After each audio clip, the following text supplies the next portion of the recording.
আসসালামু আলাইকুম। বিশ্ব কাঁপানো খবর জানাচ্ছি আমি মেহজাবিন ইসলাম। আপনি দেখছেন বিশ্ব প্রবাহ। ৫ কোটি ব্যারেল তেল যুক্তরাষ্ট্রের হাতে তুলে দিচ্ছে ভেনেজুয়েলা।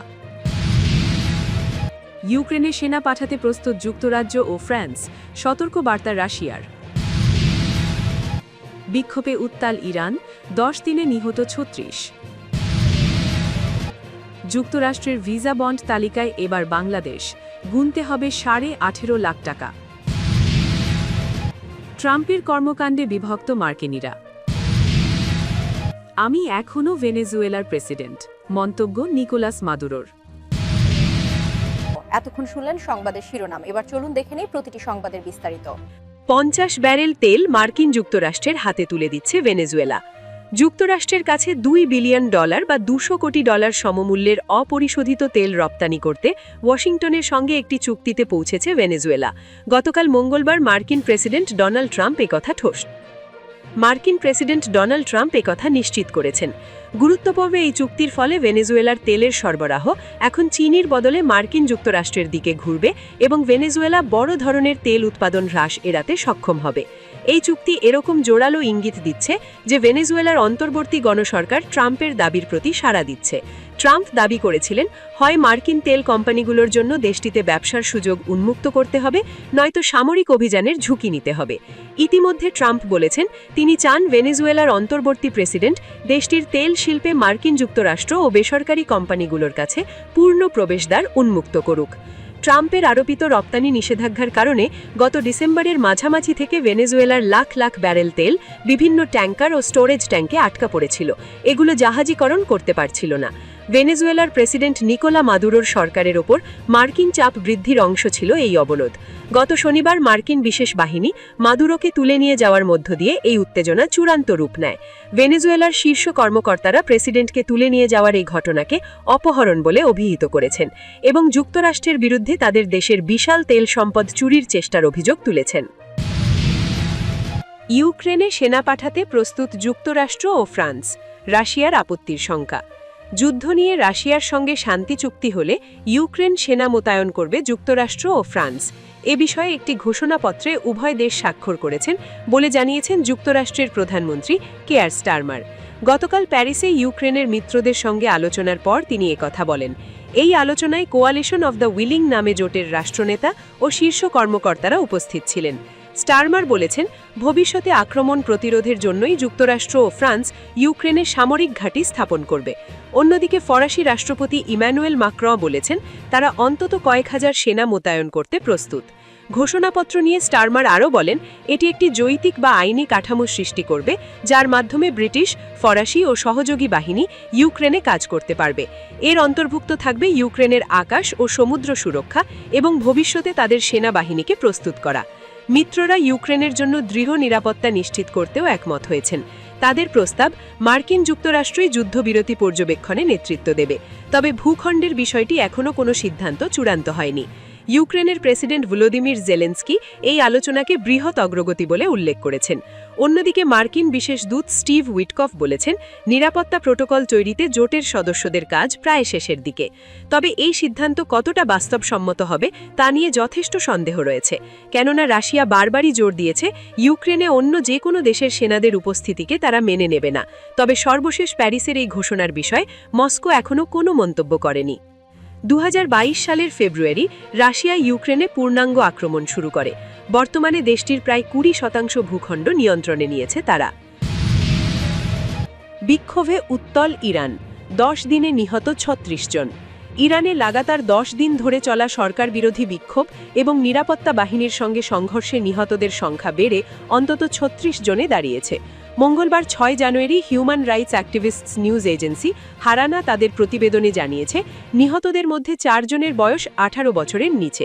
এছাড়া গত ১০ দিনে সহিংসতা ও রাষ্ট্রীয় সম্পদ নষ্টের আজবে দেশজুড়ে ২০৭৬ জনকে গ্রেপ্তার করা হয়েছে। ইরানের মোট ৩১টি প্রদেশের মধ্যে ২৭টিতেই এই বিক্ষোভ ছড়িয়ে পড়েছে বলে জানা গেছে, যার মধ্যে ৯২টি শহরের ২৮৫টি স্থানে বিক্ষোভকারীরা অবস্থান করেছেন বলে জানা গেছে। তবে ইরান সরকার এখনও পর্যন্ত হতাহত ও গ্রেপ্তারের বিষয়ে আনুষ্ঠানিক কোনো দাপ্তরিক তথ্য প্রকাশ করেনি।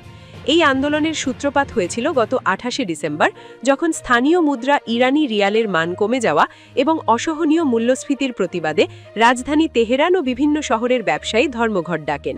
পরের দিন 29শে ডিসেম্বর সাধারণ মানুষ ও বিশ্ববিদ্যালয়ের শিক্ষার্থীরা এই আন্দোলনে যোগ দিলে তা গণবিক্ষোভে রূপ নেয়। বিক্ষোভ দমনে নিরাপত্তা বাহিনীর কঠোর অবস্থানের কারণে পরিস্থিতি সহিংস হয়ে ওঠে, যার ফলে এখনও পর্যন্ত 60 জন আহত হয়েছেন। হারানার দেওয়া তথ্য মতে বিক্ষোভের তীব্রতা কমার কোনো লক্ষণ দেখা যাচ্ছে না এবং সাধারণ মানুষ জীবনযাত্রার ব্যয় বৃদ্ধির বিরুদ্ধে রাজপথে অনড় অবস্থানে রয়েছেন। এদিকে ইরানের এই অভ্যন্তরীণ সংকটে নতুন মাত্রা যোগ করেছে যুক্তরাষ্ট্রের হুমকি। গত 2 জানুয়ারি মার্কিন প্রেসিডেন্ট ট্রাম্প বিক্ষোভকারীদের প্রতি সমর্থন জানিয়ে হুঁশিয়ারি দেন যে ইরান সরকার যদি নিষ্ঠুর পন্থা অবলম্বন করে তবে যুক্তরাষ্ট্র সেখানে যে কোনো সময় সামরিক অভিযান চালাতে পারে। এই হুমকির পর কিছুটা সতর্ক অবস্থান নিলেও ইরানের সর্বোচ্চ নেতা আয়াতুল্লাহ খামিনি শত্রুদের কাছে নতস্বীকার না করার অঙ্গীকার করেছেন। যুক্তরাষ্ট্রের ভিসা বন্ড তালিকায় এবার বাংলাদেশ, গুনতে হবে $18.5 লাখ টাকা। যুক্তরাষ্ট্রে প্রবেশের আবেদনের ক্ষেত্রে যেসব দেশের নাগরিকদের অবশ্যই $15,000 পর্যন্ত ভিসা বন্ড বা জামানত দিতে হবে, সে তালিকা প্রায় 3 গুণ বাড়িয়েছে ট্রাম্প প্রশাসন। ভিসা বন্ডের শর্তযুক্ত দেশগুলোর তালিকায় 7টি দেশকে যোগ করার 1 সপ্তাহ পার হওয়ার আগেই মঙ্গলবার 6 জানুয়ারি বাংলাদেশ সহ কয়েকটি দেশের নাম যোগ করেছে মার্কিন পররাষ্ট্র দপ্তর। মঙ্গলবার মার্কিন পররাষ্ট্র দপ্তরের ভ্রমণ বিষয়ক ওয়েবসাইটে এই তথ্য জানানো হয়েছে। বন্ডের সর্বোচ্চ যে পরিমাণ তা প্রতি ডলার 122.31 টাকা হিসেবে বাংলাদেশি মুদ্রায় প্রায় 18,35,000। স্টেট ডিপার্টমেন্টের হালনাগাদ তথ্যে এই নতুন দেশগুলোর তালিকা ও কার্যকর হওয়ার তারিখ প্রকাশ করা হয়েছে।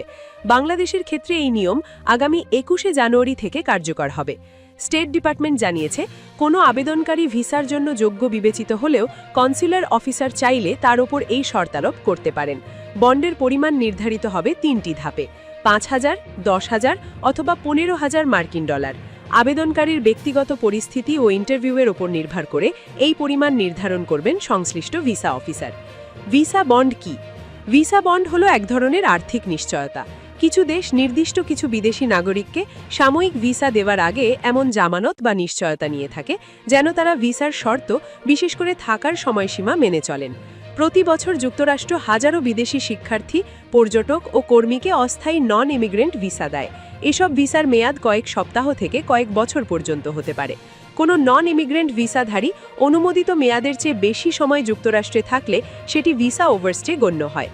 বেশিরভাগ দেশই ভিসার জন্য পর্যাপ্ত অর্থ থাকার প্রমাণ চায়, কিন্তু ফেরতযোগ্য জামানত দিয়ে দেশে প্রবেশের অনুমতি প্রদানের ব্যবস্থা চালু করেনি।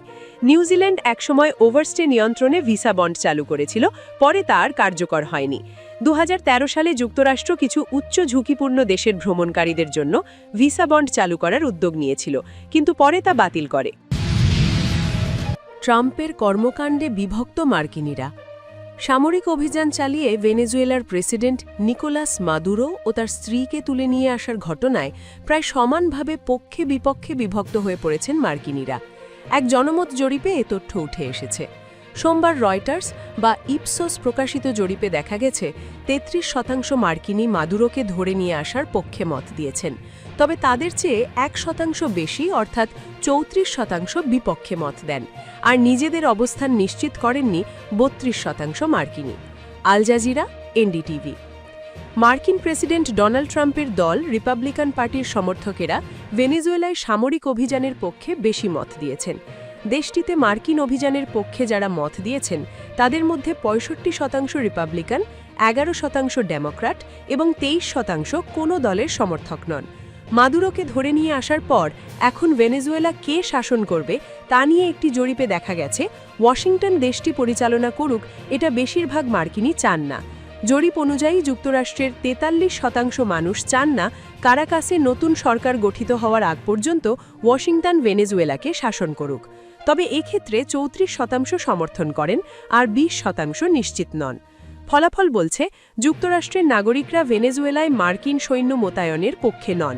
47% মানুষ সেনা মোতায়েনের বিরোধী এবং 30% সমর্থন করেন। এমনকি বেশিরভাগ মার্কিনি ট্রাম্প প্রশাসনের ভেনেজুয়েলার তেল ক্ষেত্রগুলোর নিয়ন্ত্রণ নেওয়ারও বিরোধী। এই সংক্রান্ত জরিপে 46% তেল ক্ষেত্র নিয়ন্ত্রণ নেওয়ার বিপক্ষে ও 30% পক্ষে মত দিয়েছেন। যুক্তরাষ্ট্র লাতিন আমেরিকার দেশটিতে অতিরিক্ত হস্তক্ষেপ করবে কিনা তা নিয়ে জরিপে অংশ নেওয়া ৭২% মার্কিনী উদ্বেগ বা খুবই উদ্বেগ প্রকাশ করেছেন। মাদুরোকে ধরে নিয়ে আসার পর ট্রাম্প বলেছেন যুক্তরাষ্ট্র ভেনেজুয়েলাকে চালাবে, যদিও তার প্রশাসনের কর্মকর্তারা এ সম্ভাবনা কম বলে জানাচ্ছেন। ভেনেজুয়েলার অন্তর্বর্তী প্রেসিডেন্ট যদি ওয়াশিংটনের সঙ্গে সহায়তা না করেন তবে দেশটিতে আবারও সামরিক অভিযানের হুমকি দিয়ে রেখেছেন ট্রাম্প। ভেনেজুয়েলা থেকে তুলে নিয়ে যাওয়ার পর সোমবার মাদুরোকে প্রথমবারের মতো যুক্তরাষ্ট্রের আদালতে উপস্থিত করা হয়। তার বিরুদ্ধে নার্কো সন্ত্রাস এবং নাদক পাচার ও অস্ত্র রাখার অভিযোগ আনা হয়েছে। মাদুরোর স্ত্রী সিলিয়া ফ্লোরেস, ছেলে নিকোলাস এরনেস্তো মাদুরো গুয়েরা এবং আরও ৩ জনের বিরুদ্ধে একই অভিযোগ আনা হয়েছে। যদি তারা দোষী সাব্যস্ত হন তবে আজীবন কারাদণ্ড হতে পারে। মাদুরো তার বিরুদ্ধে আনা সব অভিযোগ অস্বীকার করেছেন এবং নিজেকে অপহরণের শিকার এবং একজন ভালো মানুষ হিসেবে দাবি করেছেন। তিনি বলেছেন, আমি এখনও আমার দেশের প্রেসিডেন্ট। আমি এখনও ভেনেজুয়েলার প্রেসিডেন্ট, মন্তব্য নিকোলাস মাদুরোর। যুক্তরাষ্ট্রের বিশেষ বাহিনীর অভিযানে কারাকাস থেকে আটক হওয়ার 2 দিন পর নিউ ইয়র্কের আদালতে তোলা হয়েছে ভেনেজুয়েলার ক্ষমতাচ্যুত প্রেসিডেন্ট নিকোলাস মাদুরোকে। সোমবার 5 জানুয়ারি ম্যানহাটানের ফেডারেল আদালতে হাজির হয়ে তিনি নিজেকে নির্দোষ দাবি করেন এবং নিজের প্রেসিডেন্ট পদকে বৈধ বলে উল্লেখ করেন। মাদক সন্ত্রাস, ষড়যন্ত্র ও অর্থপাচার সহ একাধিক গুরুতর অভিযোগে অভিযুক্ত মাদুরো আদালতকে বলেন, আমি নির্দোষ, কোনো অপরাধ করিনি। আদালত কক্ষে প্রবেশের সময় 63 বছর বয়সী মাদুরোর পরনে ছিল কমলা রঙের শার্ট ও বেইজ প্যান্ট। দোভাষীর মাধ্যমে তিনি জানান, গত শনিবার 3 জানুয়ারি কারাকাসের নিজ বাড়ি থেকে তাকে অপহরণ করে যুক্তরাষ্ট্রে নিয়ে আসা হয়েছে। তার ভাষায়, আমি ভেনেজুয়েলার প্রজাতন্ত্রের প্রেসিডেন্ট, অথচ আমাকে এখানে বন্দী করে রাখা হয়েছে। তবে আদালতে তাকে বক্তব্য থামিয়ে কেবল নিজের নাম বলতে বলেন এবং স্পষ্ট করে জানান তার শাসনকাল এখন ইতিহাস। মাদুরোর স্ত্রী সিলিয়া ফ্লোরেসও আদালতে নিজেকে নির্দোষ দাবি করেছেন, তবে আদালত তাদের দুজনের জামিন নামঞ্জুর করে কারাগারে পাঠানোর নির্দেশ দিয়েছেন এবং পরবর্তী শুনানির তারিখ নির্ধারণ করেছেন 17 মার্চ। অন্যদিকে ভেনেজুয়েলার রাজধানী কারাকাসে মাদুরোর সমর্থনে হাজার হাজার মানুষ বিক্ষোভ মিছিল করেছে। সেখানে মাদুরোর সাবেক ডেপুটি ডেলসি রদ্রিগেজ অন্তর্বর্তীকালীন প্রেসিডেন্ট হিসাবে শপথ নিয়েছেন।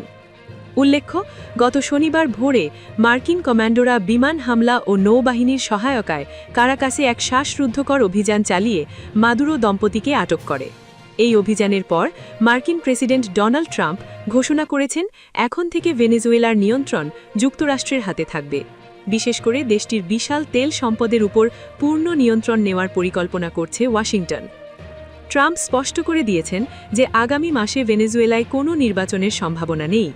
এনবিসি নিউজকে দেওয়া এক সাক্ষাৎকারে তিনি বলেন, আগে দেশটিকে ঠিক করতে হবে, এখন ভোট দেওয়ার মতো পরিস্থিতি নেই। ভেনেজুয়েলার এই রাজনৈতিক পট পরিবর্তনে বিশ্ববাজারে বড় প্রভাব পড়েছে। সোমবার 5 জানুয়ারি মার্কিন তেল কোম্পানি শেভরন, এক্সন মোবিল ও কনকো ফিলিপসের শেয়ারের দাম বাড়ার পাশাপাশি ডাউ জোন্স ও লন্ডনের FTSE 100 সূচক রেকর্ড উচ্চতায় পৌঁছেছে। তবে বিশ্লেষকরা এই পরিস্থিতি নিয়ে শঙ্কিত। সাবেক মার্কিন দূতাবাস ব্রায়ান নারাঞ্জো সতর্কবার্তা দিয়ে বলেছেন, ডেলসি রদ্রিগেজের ক্ষমতা দখল নিরপেক্ষ নয়, কারণ দিওসদাদো কাবেও এবং জর্জ রদ্রিগেজের মতো নেতারা যে কোনো সময় তাকে সরিয়ে দিতে পারেন। অন্যদিকে ট্রাম্পের এই আগ্রাসী নীতি কেবল ভেনেজুয়েলাতেই সীমাবদ্ধ থাকছে না। তিনি ইতিমধ্যে ইঙ্গিত দিয়েছেন যে কিউবা এবং ডেনমার্কের অংশ গ্রিনল্যান্ডের নিয়ন্ত্রণও যুক্তরাষ্ট্র নিতে পারে। তবে আন্তর্জাতিক ক্রাইসিস গ্রুপের বিশেষজ্ঞরা বলছেন, ট্রাম্পের এই পদক্ষেপ আন্তর্জাতিক আইনের চরম লঙ্ঘন। কারাকাসের অভিযানে অন্তত 32 জন কিউবান নিহত হয়েছে বলে দাবি করেছে হাভানা, যদিও মার্কিন প্রতিরক্ষা সচিব পিট হেগসেথ জানিয়েছেন তাদের কোনো সদস্যের মৃত্যু হয়নি।